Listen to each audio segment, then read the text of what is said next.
ဒီနေ့မှာတော့သင်ပြိုင်ဘက်တွေ competitor တွေက Facebook မှာဘယ်လိုကြော်ငြာ run နေလဲဆိုတာကိုတိတ်တိတ်လေးခိုးကြည့်ချင်တဲ့သူတွေအတွက်အလကားကြည့်လို့ရမယ့်နည်းလမ်းလေးကိုပြောပြပေးမှာဖြစ်ပါတယ်။ကြော်ငြာ run တဲ့အခါကျရင်ကိုက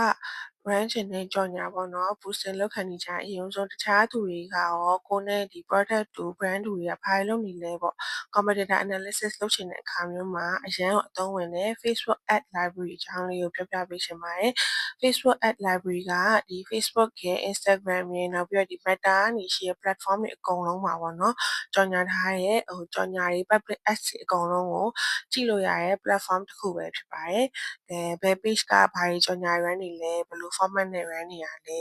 နောက်ပြီးတော့သူကဘယ်သူတွေကို target ထားရလဲဆိုတာအထိလေ့လာလို့ရတာဖြစ်တဲ့အတွက်ကြောင့်မို့အရန်ကို useful ဖြစ်တဲ့ tool လေးတစ်ခုလို့လည်းပြောလို့ရပါတယ်။ဆိုတော့ဒီဟာလေးကိုဘယ်လိုသုံးရလဲဆိုတာလေး step by step ပြပြပေးမယ်နော်။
Okay ဆိုပထမအောင်ဆုံး Google ကိုသွားပြီးတော့ Facebook ad library ဆိုပြီးတော့ရိုက်နှိပ်လိုက်ပါပထမဆုံးတွေ့ရ link ကိုနှိပ်မယ်ဒီမှာဆိုရင်ဒီ ad library ကိုရောက်သွားပြီပေါ့နော် ad library ဆိုတာခြားကြော်ငြာအကုန်လုံးကြည့်လို့ရတဲ့နေရာလေးတစ်ခုဖြစ်ပါတယ်အဲ့နေရာမှာကိုက location ကိုမြန်မာနိုင်ငံမှာ run ထားတဲ့ကြော်ငြာတွေကိုကြည့်ချင်တယ်ဆိုရင်တော့ဒီမြန်မာကိုရွေးထားပါတော့တခြားနိုင်ငံဟာကြည့်ချင်တယ်ဆိုရင်တခြားနိုင်ငံအစုံပေါ့Thailand ဆိုလဲ Thailand Singapore အကုန်ရွေးလို့ရတာပေါ့နော်အမှရွေးထားပြီးရင် ad category ကိုတော့ all ads ကိုရွေးထားပေးမယ်ဒီနေရာမှာကကိုထည့်ချင်တဲ့ page ပေါ့ဥပမာကိုယ့်ရဲ့ competitor ရဲ့ Facebook page name ရှိရဆိုလဲအဲ့ name ကိုရိုက်ထည့်လို့ရတယ်အဲ့လိုမှမဟုတ်ရင်လည်းဒီကိုနဲ့လုပ်ငန်းတူအမျိုးအစားပေါ့နော် keyword လေးရိုက်ထည့်ပြီးတော့ရှာလို့ရပါတယ်ဥပမာလေး example အနေနဲ့ပြပြရမယ်ဆိုရင်ထားတော့ Japanese language school ပေါ့နော်ဂျပန်စာသင်တန်းကျောင်းကိုထည့်ချင်တယ်ဆိုရင်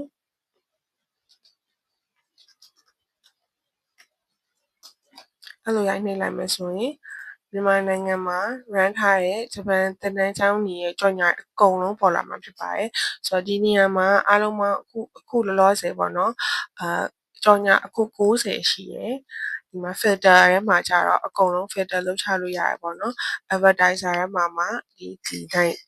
run ထားတဲ့အကြောင်းကြီးရဲ့နာမည် page တွေအစားအကုန်လုံးကြည့်လို့ရမှာပေါ့နော်ဆိုတော့ဒီဟာရဲ့ကိုနဲ့ direct competitor လည်းဖြစ်တယ်နောက်သူတို့ကြော်ငြာ up လောက်သုံးနေလဲဘယ်လိုမျိုးcontent တွေ design တွေစာရင်းနဲ့ကြော်ငြာနေလဲဆိုတာတွေလည်းအကုန်လုံးကြည့်လို့ရမယ်ဒီဟာကျတော့ပုံနဲ့ပဲလုပ်နေရလားဒါမှမဟုတ် video နဲ့ run နေရလားဒါတွေကိုကြည့်လို့ရမှာပေါ့နော်ပြီးသွားရင် active status ကကြတော့ဒီကြော်ငြာ active ဖြစ်နေတဲ့ဟာကြည့်ချင်တာလားဒါမှမဟုတ် active မဖြစ်နေတဲ့ဟာကိုကြည့်ချင်တာလားအဲ့ဟာကြီးအစားအကုန်လုံးရွေးလို့ရမယ်ဒါလေးဆိုရင်တော့ date ပေါ့နော်ဥပမာထားပါတော့ January sorry ဒီလောက်ကနေဒီလောက်အထိပေါ့နော်ဘယ်ရက်ကနေဘယ်ရက်အထိ active ဖြစ်တဲ့ဟာတွေကိုကြည့်ချင်ပါတယ်ဆိုရင် filter လေးလုပ်လိုက်မယ်ဆိုရင်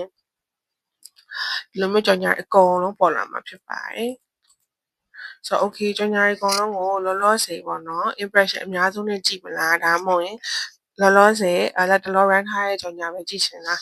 လက်တလော run ထားတဲ့ဟာပဲကြည့်ချင်တယ်ဆိုရင်လည်း most recent ကိုနှိပ်လို့ရတယ်ဒါဆိုရင်မနေ့ကလွန်ခဲ့24နာရီအတွင်းမှာစပြီးတော့ကြော်ငြာတက်ခဲ့တဲ့ဟာတွေကိုပြပေးမှာပေါ့နော်ဆိုတော့ okay